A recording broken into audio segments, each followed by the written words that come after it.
The phrase, "all eyes on Congo," has taken social media by storm, especially after Instagram was flooded with "all eyes on Rafah" posts. While the Rafah post drew attention to the devastating Israeli strikes on the city in the Gaza Strip, "all eyes on Congo" is shedding light on a crisis that many are sadly unaware of. This isn't just a trend, it's a desperate cry for help. All Eyes on Congo is about showing solidarity with the people of the Democratic Republic of Congo, who have been enduring unimaginable violence for nearly a decade. Around 1 million people have been forced from their homes since the M23 armed group, backed by Rwanda, resumed its uprising just over 2 years ago. The numbers are staggering. Over 6 million people killed and another 6 million displaced.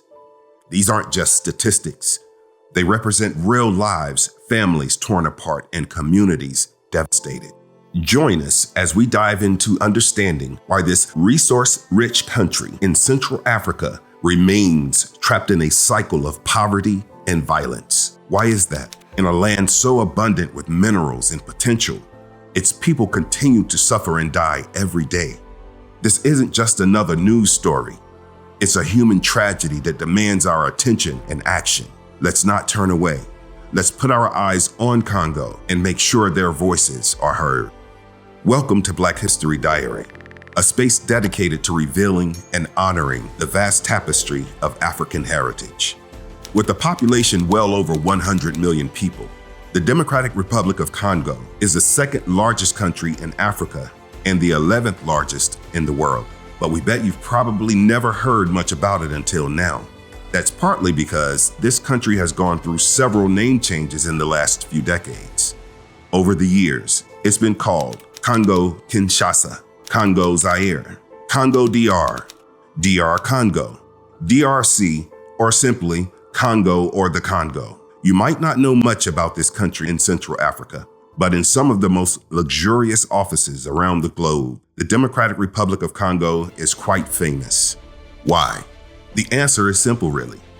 The Democratic Republic of Congo is rich in a resource we all depend on to make our lives easier. In fact, right now, as you watch this video, you're likely using something that relies on this resource. That resource is cobalt, and the DRC produces 70% of the world's supply. Cobalt is essential for manufacturing laptops, electric vehicles, and mobile phones. But instead of bringing prosperity, this crucial resource has plunged the Democratic Republic of Congo into decades of war and destabilization. But you see, the exploitation of the DRC didn't start recently. It goes all the way back to the late 1800s with King Leopold II. Under his rule, the Congo Free State, as it was known back then, and its people were brutally exploited for rubber and other resources, setting a grim precedent for the relentless extraction and conflict that continue to this day. Before the radical transformation of the colonial era, Congolese societies had already experienced major disruptions. From the 15th to the 17th centuries, significant state systems emerged in the southern Savannah region. The most notable were the Congo Kingdom in the west and the Lubalunda states in the east. These societies established complex governmental systems bolstered by the symbolic royalty and military power that was distributed from the capital to remote territories via nominated chiefs or local clan heads. However, competition for the kingship often led to civil strife. With the rise of the slave trade, new sources of instability rocked regional politics. Take the Congo peoples in the 16th century, for example. The Atlantic slave trade developed enormous vested interests among regional leaders, undermining the kingdom's ability to resist incursions by its neighbors. By the late 16th century, the kingdom had nearly succumbed to the rage from the Mbangala bands of fighters fleeing starvation and drought in the east. When Europeans arrived on the continent, these Congolese societies fell with relative ease. British explorer and journalist Henry Morton Stanley's exploration of the Congo River from 1874 to 1877 caught the attention of King Leopold of Belgium. Under the guise of opening up the African interior to European trade along the Congo River, the king set into motion the conquest of this vast domain, which was to become his personal fiefdom. Leopold's thinly veiled colonial ambitions led to the Berlin West Africa Conference, which set the rules for colonial conquest and sanctioned his control of the Congo River Basin area, to be known as the Free Congo State. This was the beginning of a brutal chapter in history, one that saw the exploitation and suffering of the Congolese people on a massive scale. Leopold's rule was marked by extreme violence and greed, laying the groundwork for the instability that persists to this day. From 1885 to 1908, the Congo endured unimaginable atrocities under the absolute rule of King Leopold II. When the British explorer Henry Morton Stanley explored the region, he famously said that without a railroad, the Congo wasn't worth a penny. To turn his fiefdom profitable, King Leopold resorted to brutal forced labor. But the Congolese people did not take this treatment lying down. They resisted fiercely. How did the king respond? He employed ruthless methods, such as kidnapping the families of Congolese men and forcing them to meet often impossible work quotas to secure their families' release. For those who dared to rebel, Leopold unleashed his private army, the Force Publique. This group of African soldiers, under the command of European officers, burned villages and killed the families of those who rebelled. The Force Publique became infamous for cutting off the hands of the Congolese, including children. These horrific mutations served as a terrifying reminder of the consequences of defiance. The world couldn't ignore these horrors forever.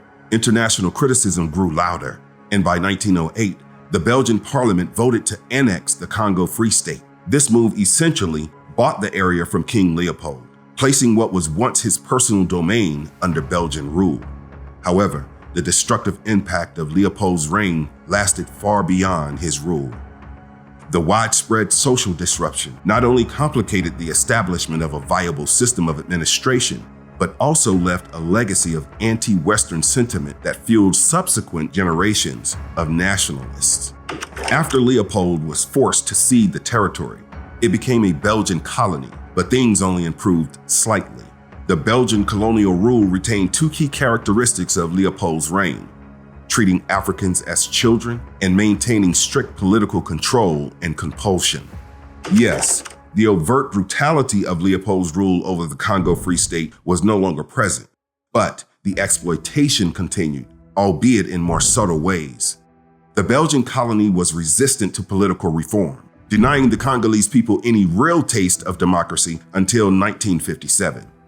That year, a major local government reform called Statut de Ville, or Statute of the Cities in English, was introduced. This statute brought about the Congolese national movement, headed by Patrice Lumumba and Joseph Kasavubu's alliance, Deba Congo. Soon enough, the Congolese population began calling for independence, and tensions reached a boiling point. On January 4, 1959, anti-European riots erupted in Leopoldville, now Kinshasa, leading to the deaths of scores of Africans at the hands of security forces. By January 13, the Belgian government formally recognized independence as the ultimate goal of its policies, promising to achieve this without fatal procrastination, yet without fatal haste. But by then, nationalist agitation had intensified to the point where the colonial administration could no longer control the course of events. The Belgian government attempted to negotiate the conditions for a viable transfer of power, but what ensued was a rushed and chaotic decolonization. Combattants de l'indépendance, aujourd'hui victorieux, je vous salue au nom du gouvernement congolais. À vous tous, mes amis, qui avez lutté sans relâche à nos côtés, je vous demande de faire de ce 30 juillet 1960 une date illustre que vous garderez ineffaçablement gravée dans vos cœurs. On June 30th, 1960, the Congo was formally granted independence, and all hell broke loose. La République du Congo a été proclamée et notre cher pays est maintenant entre les mains de ses propres enfants. Ensemble, mes frères, mes sœurs, nous allons commencer une nouvelle lutte une lutte sublime qui va mener notre pays à la paix, à la prospérité et à la grandeur.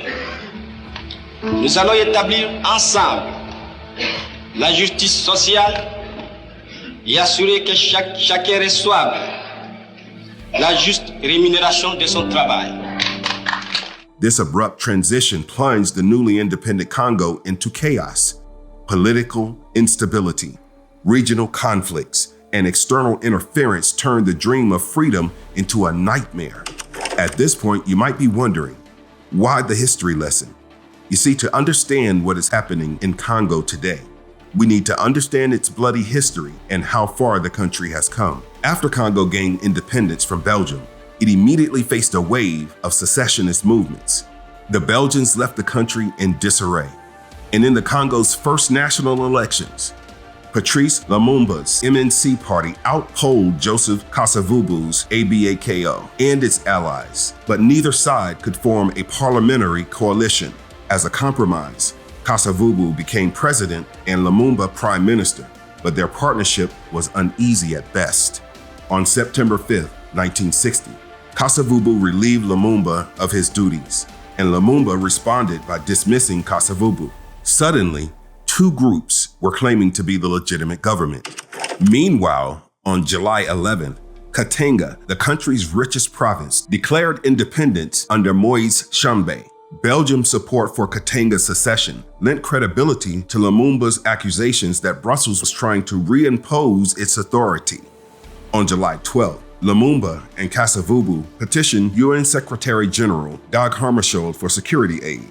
The arrival of the UN peacekeeping force, intended to restore peace and order, only heightened the tension between Kasavubu and Lumumba. Lumumba's proposal for the UN to use force if necessary to regain control over Katanga met strong opposition from Kasavubu.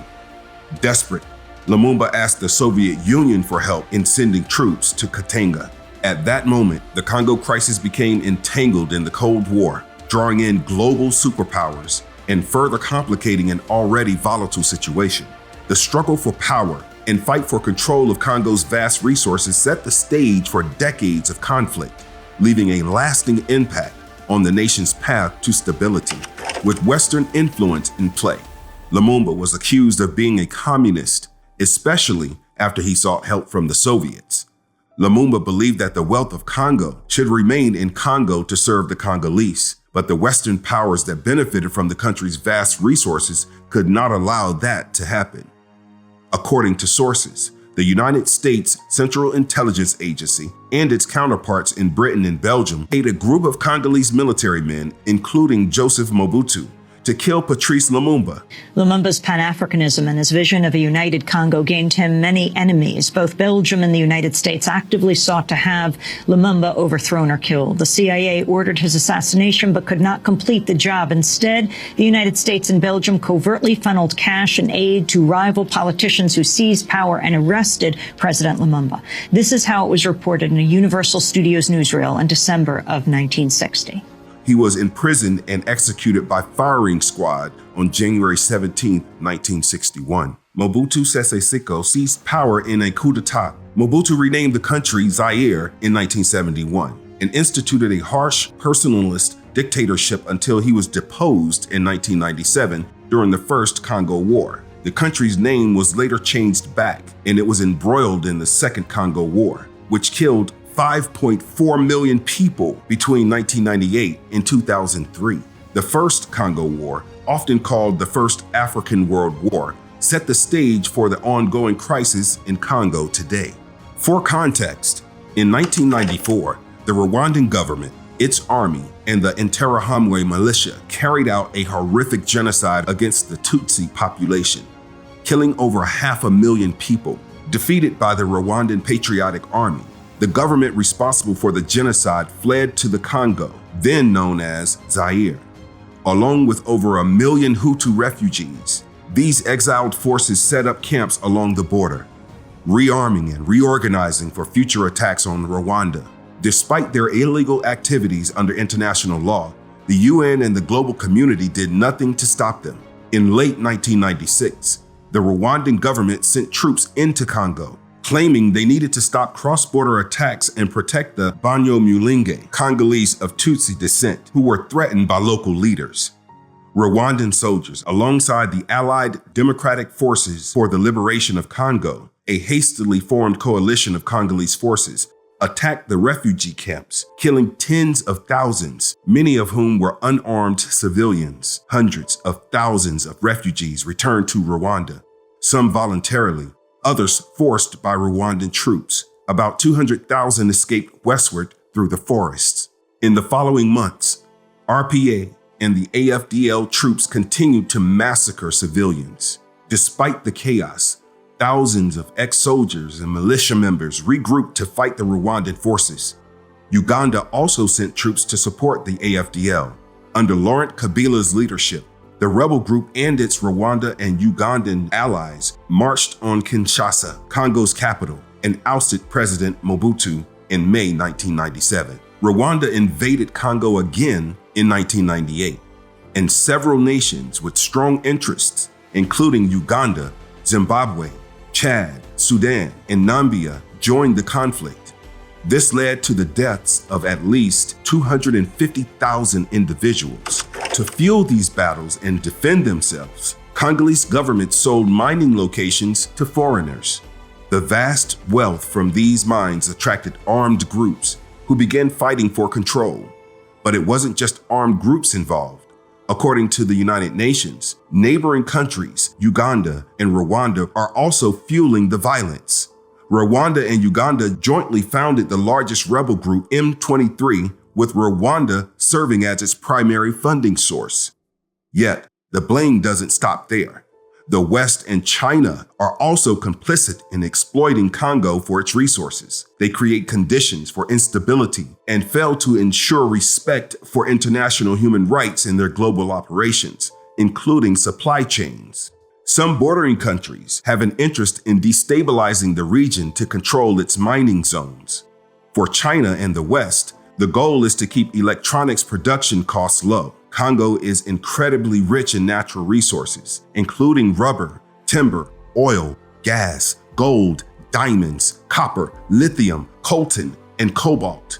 In fact, the Democratic Republic of Congo accounts for 63% of global cobalt production. Lithium, coltan, and cobalt are essential for manufacturing electronics. The largest importers of these minerals are China and the West, with Canada, Australia, the United Kingdom, and the United States leading the charge. China owns and controls approximately 70 to 80% of the mines in the DRC. In December 2019, a Washington, D.C. law firm sued Apple, Google, Dell, Microsoft, and Tesla, highlighting the global complicity in Congo's suffering. These tech giants are deeply embedded in supply chains that trace back to the conflict-ridden mines of the Congo, keeping electronics production costs low at the expense of human lives and dignity. The conflict in Congo has devastating consequences for the Congolese people, who suffer under the control of rebel groups occupying their homes and committing atrocities with impunity. Women and girls face abuse and the constant threat of forced slavery, while children are torn from their schools to become soldiers or mining workers. The instability drives many into artisanal mining, where they independently mine and trade with firms just to survive, often earning less than minimum wage. Poor safety regulations make mining dangerous for both children and adults. Mines can collapse, and children often dig by hand. Despite the severe health risks, exposure to these minerals can cause neurological, renal, and immunological disorders. The mining process also contaminates soil and water, exacerbating the already dire situation. Some miners become enslaved when they fail to meet ore quotas or are forced to work by armed militias. The human toll is staggering.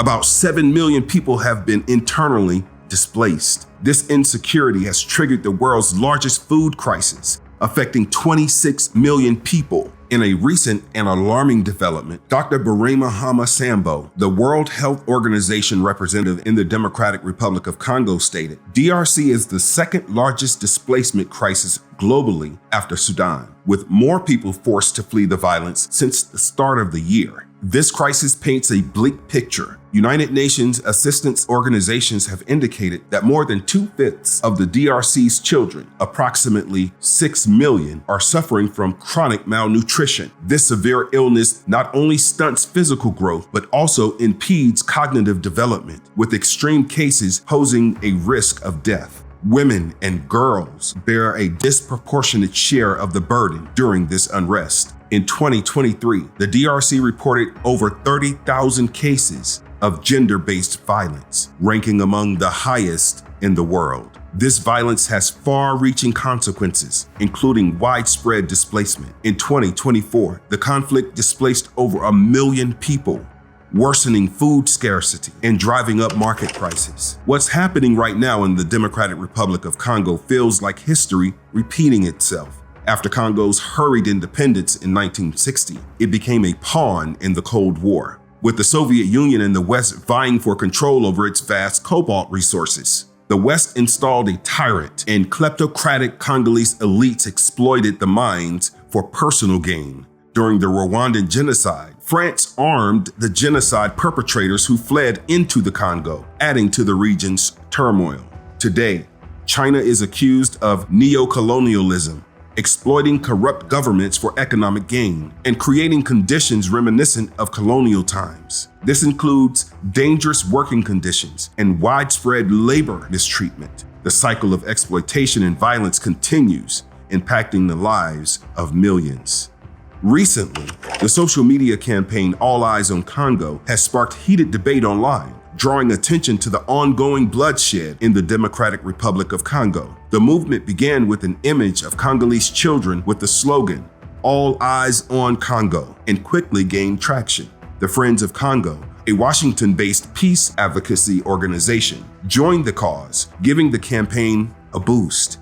Since then, the photograph has been shared over 800,000 times on Instagram, spreading quickly across social media. All Eyes on Congo has crossed boundaries, resonating emotionally with people all around the world who have passionately shared the original photograph as well as new portrayals of violence in the country, all highlighted by the campaign's defining hashtag. Notably, famed player Yannick Bolazi from the Democratic Republic of Congo has given his support to the cause.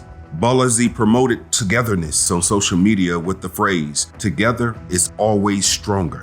The situation in Congo is a stark reminder of the human cost behind our modern conveniences. It's a story of exploitation, resilience, and the urgent need for global accountability. It is a dire humanitarian crisis calling for immediate global attention and action. By shining a light on their struggles, we can push for change and help break the cycle of violence and exploitation. It's time to turn all eyes to Congo and ensure their voices are heard and their suffering is not ignored.